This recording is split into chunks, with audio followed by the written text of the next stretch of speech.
God Level Assassin, I'm the Shadow Chapter ke-105-106. Pertarungan Shadow melawan bos monster memasuki babak akhir. Kamera menyorot tajam saat Shadow melancarkan serangan pemungkasnya. Kilatan cahaya dingin membelah udara, menebas monster raksasa itu dengan kerusakan masif melampaui 1 juta poin.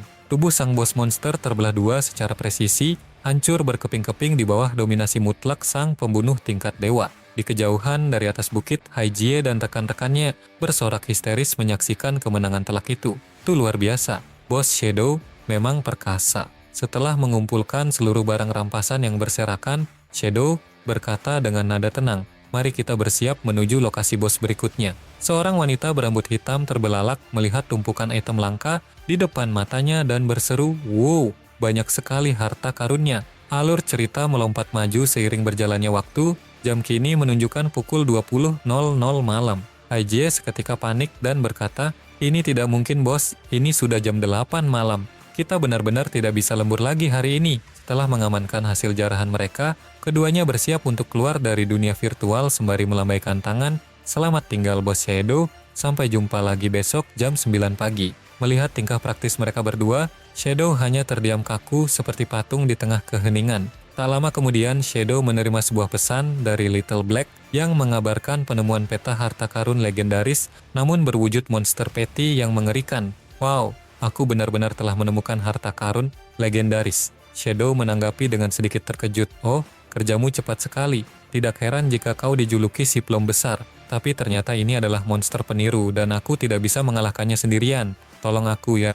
Tanpa membuang waktu, Shadow memanggil naga legendarisnya, melompat ke punggungnya dan memberi perintah tegas, "Kirimkan koordinat lokasimu sekarang, aku akan segera datang ke sana." Sudut pandang cerita lalu berpindah ke lokasi Little Black, di mana ia sedang berhadapan dengan sebuah peti harta karun berwujud monster yang mengancam. Ia terus memandangi peti monster itu dengan waspada sambil terus mengunyah camilan kerupuk di tangannya untuk menenangkan diri. Tiba-tiba ia menyadari ada sesuatu yang datang dari langit dan segera menengadah ke atas. Ternyata itu adalah Shadow. Ia telah tiba di lokasi dan tanpa basa-basi sedikit pun, pedangnya langsung menebas monster peti harta karun itu hingga hancur berkeping-keping.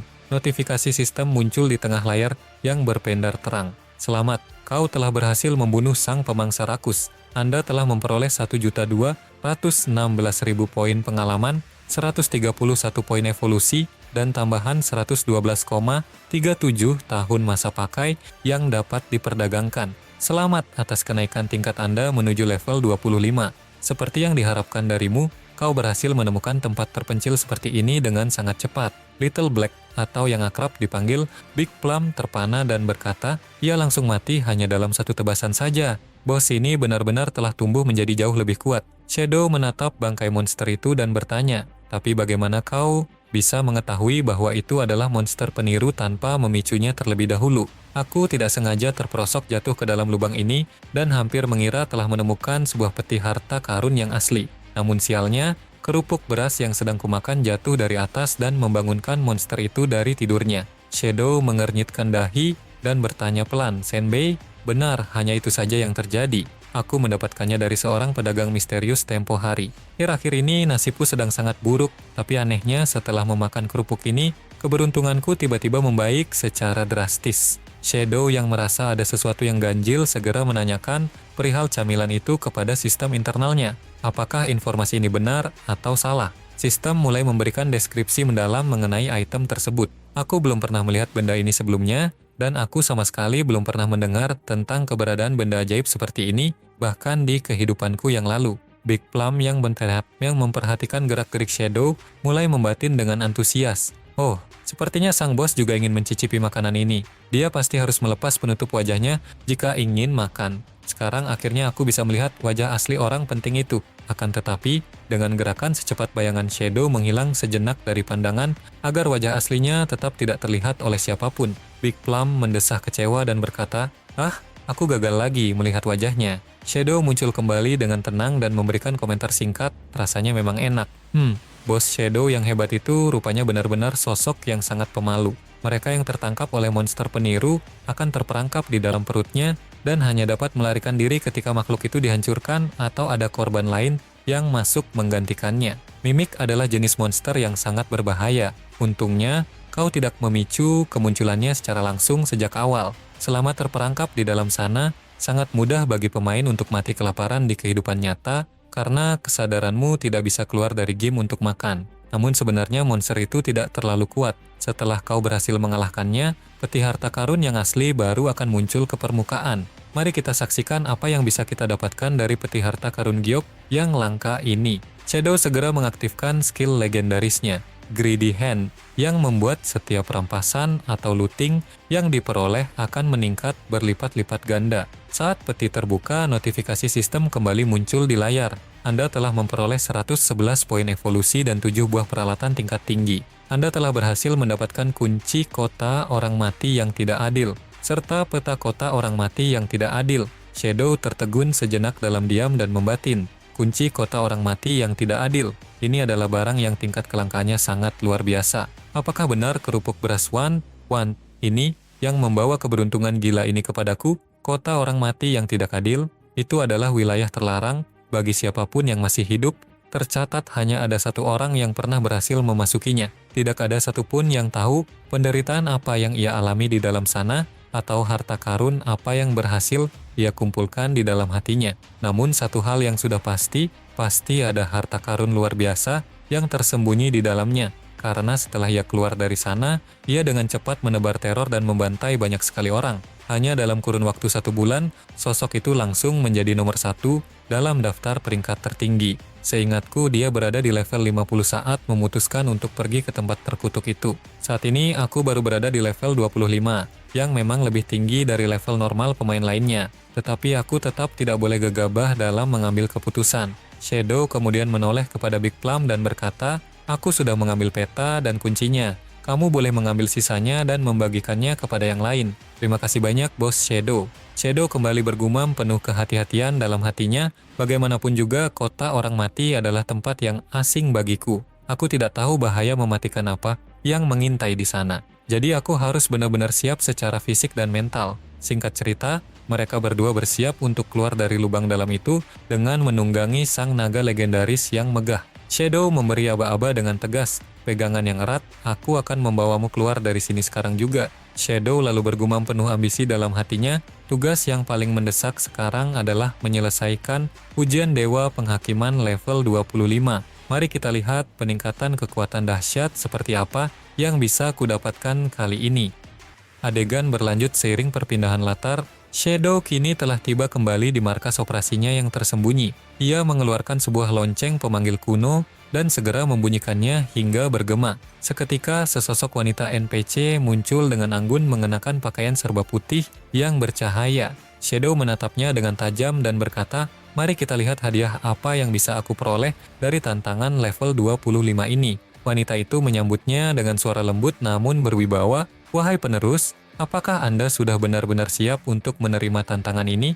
Apakah Anda ingin mengaktifkan tantangan hakim?" Shadow menjawab tanpa ragu sedikit pun, "Ya." Setelah konfirmasi diberikan, sebuah lingkaran sihir berpendar muncul tepat di bawah kaki Shadow. Dan tiba-tiba realitas berubah, mereka berpindah ke suatu dimensi lain yang asing, di mana di bawahnya terlihat terbentang labirin raksasa yang sangat rumit. Notifikasi sistem bergema di seluruh ruangan tersebut. "Selamat datang di ruang eksklusif yang dikenal sebagai tempat penghakiman." Shadow mengamati sekelilingnya dengan waspada. Tempat penghakiman, Shadow lalu memperhatikan barisan notifikasi pemain yang sedang dimuat masuk secara massal ke dalam arena uji coba ini. Pemain Black Plum telah berhasil dimuat ke dalam arena uji coba. Pemain A Wisp of Smoke telah berhasil dimuat ke dalam arena uji coba. Ada banyak sekali pemain yang secara tiba-tiba dipindahkan paksa ke dalam area uji coba yang luas ini.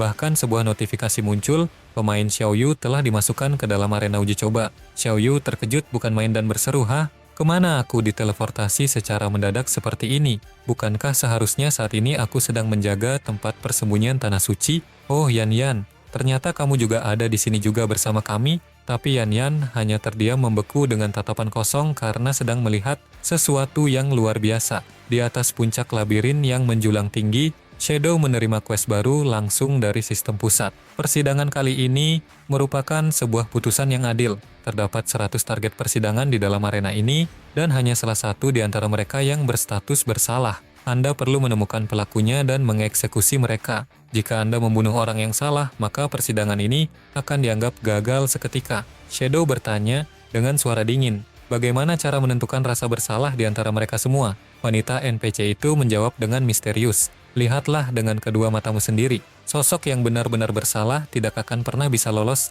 dari penghakiman tajam Anda. Sidang resmi dimulai sekarang. Shadow kemudian menerima notifikasi tambahan di layarnya. Segera sesuaikan seluruh pengaturan Anda ke kondisi paling optimal dan gunakan segala cara untuk menemukan sang pelaku. Sisa waktu Anda hanya 30 menit. Kegagalan dalam tugas atau kehabisan waktu akan berakibat pada kegagalan total. Shadow langsung melompat turun menerjang ke dalam labirin yang luas dan berkata, jadi aku hanya punya waktu 30 menit ya? Para pemain yang telah diseret secara paksa ke dalam labirin yang menyesakkan itu seketika menerima notifikasi sistem skenario sidang pengadilan telah resmi dimulai. Suara sistem bergema layaknya vonis mati, mengabarkan bahwa sang hakim telah memasuki area dan sedang dalam misi memburu sang pelaku utama. Bertahanlah di dalam labirin ini selama 30 menit dan hadiah yang sangat besar akan menanti bagi mereka yang selamat. Namun sebuah pengumuman provokatif muncul di antar muka mereka. Jika kamu berhasil membunuh sang hakim, maka hadiah legendaris setingkat dewa akan menjadi milikmu. Melihat notifikasi itu, Xiaoyu gemetaran hebat hingga tubuhnya lemas, dan ia bergumam penuh ketakutan, apa yang sebenarnya terjadi? Aku tiba-tiba diteleportasi ke tempat ini tanpa alasan yang jelas, dan sekarang aku justru dikejar-kejar tanpa sebab. Labirin yang rumit ini benar-benar membuatku kehilangan arah dan kebingungan. Sekarang muncul lagi sosok hakim, sebenarnya apa itu? Apakah hadiah setingkat dewa itu nantinya benar-benar bisa menyembuhkan kakiku yang lumpuh ini? Jika aku mampu pulih, aku bersedia untuk bekerja lebih keras lagi dari sebelumnya. Saat Xiaoyu sedang bergelut dengan pikirannya, tiba-tiba sosok Shadow muncul tepat di hadapannya dengan aura yang mengintimidasi. Xiaoyu terbelalak dan berteriak dalam kepanikan. Ternyata sang hakim itu adalah Shadow. Ia mencoba berlari menjauh dengan sisa tenaganya hingga terjatuh tersungkur. Tidak, jika dia sampai tahu aku ada di sini, nyawaku pasti tidak akan selamat. Aku harus segera lari secepat mungkin dari jangkauannya. Di sudut lain labirin, Shadow menemukan sosok Yan-Yan yang terdiam. Di atas kepala Yan-Yan muncul sebuah teks mengambang yang bertuliskan kata wanita. Shadow menatap tulisan itu dengan dahi mengernyit dan bertanya-tanya, kata-kata aneh mulai muncul di atas kepala mereka. Apa sebenarnya arti dan tujuan dari kata-kata tersebut? Shadow kemudian mengalihkan pandangannya ke arah pemain-pemain lain yang berlarian di sekitarnya. Ia membatin dengan penuh kecurigaan. Sepertinya sebagian orang di sini justru tidak memiliki tulisan apapun yang muncul di atas kepala mereka. Shadow belum sempat menyelesaikan pemikirannya saat bahaya tiba-tiba mengintai dari kegelapan. Tiba-tiba satu orang muncul secara mendadak dan melancarkan serangan kejutan dengan belati tajamnya. Orang tersebut berhasil menyelinap hingga tepat, berada di samping Shadow dan berseru dengan penuh amarah, "Matilah kau, Shadow." Namun serangan fatal yang terlihat meyakinkan itu justru meleset sepenuhnya, menembus tubuh Shadow seolah-olah ia adalah bayangan semu, yang membuat sang penyerang terkejut bukan main. Dia berjalan menembus tubuhku begitu saja, bagaimana mungkin hal seperti ini bisa terjadi? Shadow terus melangkah dengan tenang tanpa menghentikan ritmenya sedikit pun. Penyerang itu merasa sangat kesal karena diabaikan dan menggerutu, itu pasti hanya sebuah tipuan murahan. Shadow melihat sebuah tulisan yang terpampang jelas di atas kepala penyerang itu, tertulis status seorang wanita dengan angka 19. Shadow lalu menyimpulkan dalam hatinya, muncul kata lain lagi, wanita 19 tahun. Kata-kata ini jelas-jelas merujuk pada karakteristik fisik dan identitas orang yang sedang berada di hadapanku saat ini. Aku ingat siapa orang ini, dia adalah salah satu penggemar paling fanatik dari Song Fei. Wanita itu kembali melancarkan serangan dengan kecepatan yang sangat tinggi, bergerak begitu lincah hingga menciptakan bayangan-bayangan semu yang mengepung posisi Shadow. Wanita itu berteriak dengan penuh percaya diri, "Sekarang kamu tidak akan bisa melihat pergerakanku lagi." Shadow tetap bersikap tenang di tengah kepungan itu dan membatin, seharusnya wanita ini sudah meninggal dunia sejak lama. Lalu bagaimana mungkin dia bisa berakhir di tempat ini dalam keadaan hidup? Tiba-tiba, dari kegelapan labirin muncul serombongan besar penggemar fanatik Song Fei yang dipimpin langsung oleh Song Fei sendiri. Mereka semua berteriak serentak dengan nada kebencian, "Matilah kau Shadow." Song Fei menampakkan dirinya dengan wajah penuh amarah dan berseru, "Monster jelek, aku sendiri yang akan membunuhmu kali ini." Mereka semua kemudian melancarkan serangan sihir secara bersamaan ke arah Shadow. Ledakan sihir yang begitu dahsyat terjadi, menciptakan getaran hebat dan asap tebal yang menyelimuti seluruh area tersebut. Namun, serangan gabungan yang mengerikan itu sama sekali tidak membuat Shadow bergeming atau terluka sedikit pun. Balik kabut asap yang perlahan menipis, Shadow berkata dengan nada dingin, "Sekarang aku mengerti sepenuhnya. Orang-orang yang ada di tempat ini bukanlah manusia nyata. Mereka semua hanyalah ilusi semu yang diciptakan khusus oleh sistem quest ini untuk mengelabui indraku." Kata-kata yang aku lihat mengambang di atas kepala mereka sebenarnya adalah serangkaian petunjuk penting yang berkaitan dengan sang pendosa yang sebenarnya. Aku sudah meneliti semua tulisan yang muncul di atas kepala rombongan penggemar fanatik Song Fei tersebut. Di sana tertulis petunjuk 19, wanita Eta, dan sebuah tulisan deskriptif berbunyi penggemar tak berotak. Di antara semua petunjuk yang telah terkumpul ini, hanya ada satu nama yang terlintas dalam pikiranku dan cocok dengan semua kriteria tersebut, yaitu Qin Xiaoyu. Di sisi lain labirin, Qin Xiaoyu yang asli masih tergeletak di lantai dengan ekspresi kesakitan sambil merintih, "Aduh, ini sangat sakit." Karena status ultimate milik Shadow sudah mencapai titik maksimal, ia bersiap untuk melepaskan serangan penghancur yang akan mengakhiri segalanya. Shadow mengamati lingkungan sekitarnya dan berkata, labirin ini sangat rumit dan kompleks. Ditambah lagi dengan hantu-hantu ilusi yang terus berkelebat di mana-mana. Akan menjadi pekerjaan yang sangat merepotkan jika aku harus mengejar mereka satu persatu secara manual. Shadow akhirnya memutuskan untuk mengaktifkan skill pamungkasnya yang bernama Mimpi Buruk Tanpa Akhir. Seluruh area labirin seketika terkena efek dari skill mengerikan itu. Dalam sekejap, para pemain yang berada di bawah target penghakiman Shadow langsung terjatuh ke dalam tidur yang sangat dalam dan kehilangan kesadaran mereka sepenuhnya. Shadow kemudian memanifestasikan bayangan-bayangannya ke seluruh penjuru area dan memberi perintah, "Mari kita berpencar dan cari sang pendosa yang asli di dalam labirin ini." Seluruh pasukan bayangan milik Shadow bergerak menyusuri setiap celah labirin dengan sangat cepat, menyerang dan menghabisi setiap ilusi pendosa yang mereka temui tanpa ampun. Shadow melangkah perlahan mengitari area tersebut hingga ia menemukan seseorang yang sedang terbaring tak berdaya.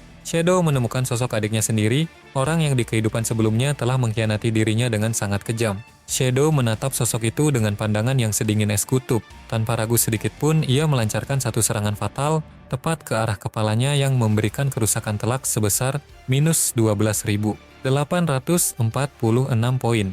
Notifikasi sistem pun muncul dengan kilauan cahaya, penjahat utama telah berhasil terbunuh. Selamat, Anda berhasil lulus dan menyelesaikan quest pada tingkat level ini. Kau telah berhasil membunuh dan secara otomatis telah menempatkan tanda 3 dunia bayangan padanya. Shadow terkejut saat melihat item drop yang muncul di hadapannya, karena sebuah notifikasi sistem memberikan informasi yang sangat krusial. Xiaoyu, koordinat di dunia nyata terdeteksi berada di bekas gedung olahraga di kota Jianghai. Koordinat di dalam game adalah titik respawn publik di kota Jianghai, yang merupakan lokasi tempat Anda saat ini melakukan respawn. Shadow bergumam dengan penuh tanya, bahkan dia sampai kehilangan masa hidupnya. Apakah ini benar-benar bentuk aslinya di dunia ini? Mengapa semua orang lain di labirin ini hanyalah ilusi, sedangkan Qin Xiaoyu adalah satu-satunya yang nyata?